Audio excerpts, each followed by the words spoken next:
Greetings humanity of all over the world. We are anonymous. The shadow forces behind the New World Order are following a slow-paced agenda of total control over mankind and our planet's resources. David Icke coined it the totalitarian tiptoe, because they are making very small steps towards our complete and definitive enslavement. As a result, the masses remain relatively unaware of the fact that their liberties are being gradually taken away, while the power of the New World Order octopus grows steadily. Somewhere near the very top of the pyramid, an extremely elitist organization known as the Council of the 13 Families orchestrates all of the major world events. As the name suggests, the council consists of the top 13 most influential families on Earth. An increasingly number of people is becoming aware that 99% of the Earth's population is controlled by an elite of 1%, but the Council of the 13 Families consists of less than 1% of the 1% elite, and nobody on Earth can apply for membership. In their opinion, they are entitled to rule over the rest of us, because they believe that they are the direct descendants of the ancient gods, and consider themselves royal. These families are 1. Rothschild, Bauer, or Bauer. 2. Bruce. 3. Cavendish, Kennedy. 4. De Medici. 5. Hanover. 6. Habsburg. 7. Krupp. 8. Plantagenet. 9. Rockefeller. 10. Romanov. 11. Sinclair, St. Clair. 12. Warburg, Del Banco. 13. Windsor, Saxe-Coburg-Gotha. Personally, I suspect that this may not be the complete list, and some very powerful lineages are still unknown to us. The Rothschild dynasty is unquestionably the most powerful, visible bloodline on Earth, and their estimated wealth is around $500 trillion. They exercise their power through the world banking empire, which is almost entirely owned by them. The most important institutions that work hard to establish the New World Order and completely enslave our species are 1.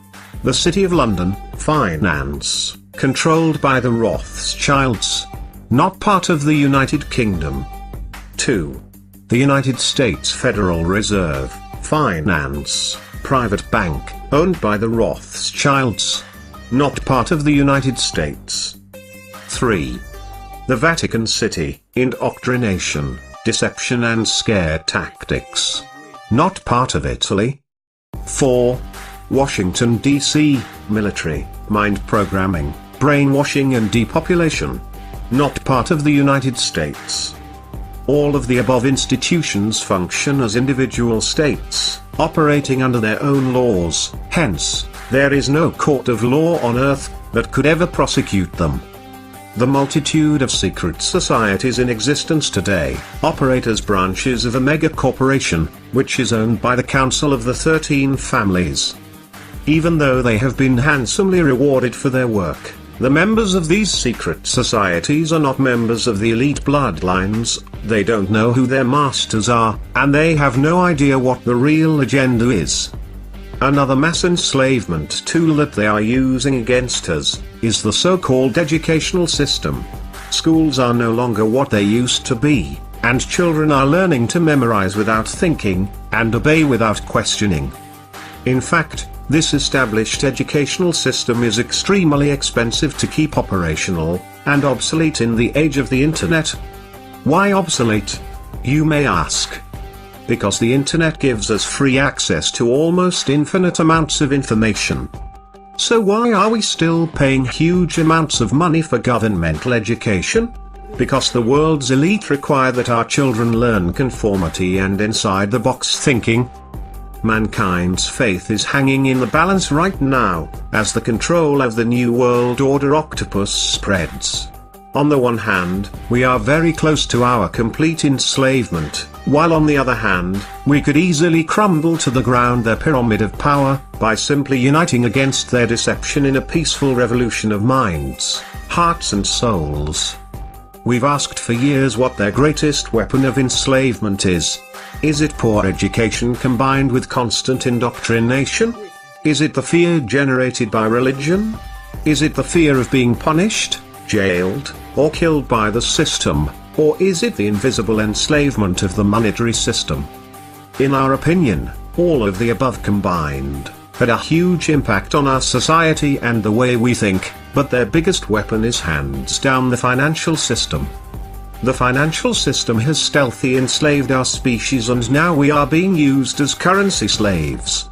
We all work from 9 to 5 every day, in boring and depressing environments, not stimulated by anything creative or constructive.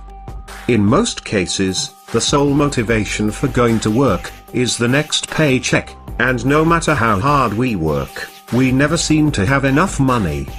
Have you ever wondered why megacorporations reaping billions a year in profits pay dozens of millions to their CEOs, and as close as possible to the minimum wage to the rest of the employees? This has been carefully designed, because a person that is constantly on the edge will never have time for self-education, introspection, and eventually, spiritual awakening. Isn't this our main purpose on Earth? To become spiritual beings, and by spiritual, we obviously don't mean religious, and complete the incarnation cycle. They don't need educated people, who are capable of critical thinking and have spiritual goals. No, this kind of people are dangerous to the establishment. They want obedient robots, just intelligent enough to operate the machines and keep the system running, but stupid enough never to ask questions. All of the world's biggest problems have their roots deeply embedded in the financial plague. Wars are profitable, diseases are profitable, Earth's plundering is profitable, human slavery and inhumane working conditions are profitable.